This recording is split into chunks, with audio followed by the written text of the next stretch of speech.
Okay, find delta in terms of epsilon from the precise definition of a limit for the limit as x goes to -3 of -3 halves x plus 3 equals 15 halves. All right, so again, I don't have the precise definition here, but I told you automatically for any 2.4 problem, it'll be there, whether you really need to use it or not, but it'll be there. So just assume we kind of have that.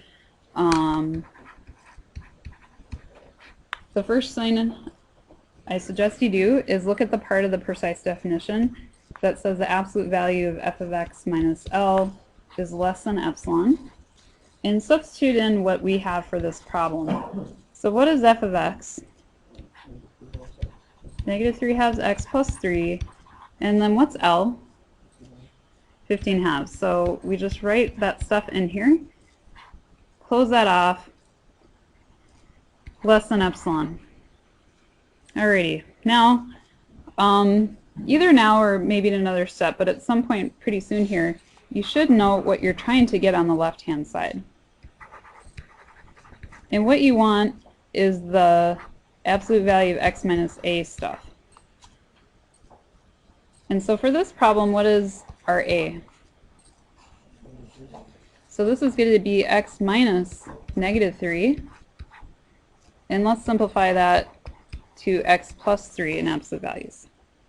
So that's our goal for the left-hand side. All right. Now let's keep going with what we did with the f of x minus L stuff. And we have some like terms we can combine here. 3 minus 15 halves. So let's think about what that would be. If we get a common denominator, we're going to have 6 halves. And 6 minus 15 is what? -9 halves, right? Okay, that's good. Now we want an x plus 3 in there.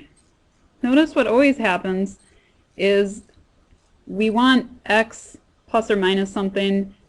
X is always by itself. There's no coefficient ever in front of it because the precise definition is the absolute value of x minus a is less than delta thing. So automatically, with what we have with our f of x minus L thing that we're working on is a coefficient of -3 halves in front of the x. That's got to go away. And that guides us to our next step where we want to factor that thing out to get rid of it. So you might see what to do right away, but just in case you don't, one way to do this is to change the minus to plus a negative and then start thinking about how can I pull out a 3 halves. So in this case, note that 9 halves can be written as 3 times 3 over 2. And then you could leave behind a 3 when you factor out a -3 halves. So I'm going to do this way. So I'm pulling out a -3 halves, and then what's left behind is x plus 3.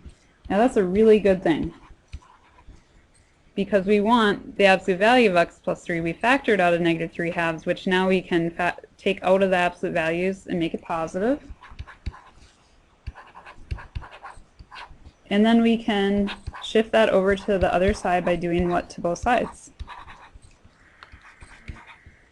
Dividing by 3 halves or multiplying by 2/3, however we want to do it. But that gets it to the other side.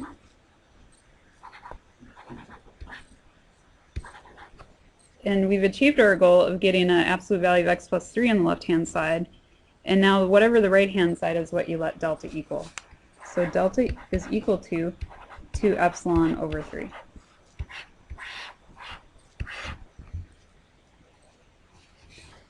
So this is the way I've always done this problem. There's other ways to do it. Again, show your work. If you're doing it a different way, that's fine. You know, but we need to understand and see all your steps. Questions on this one?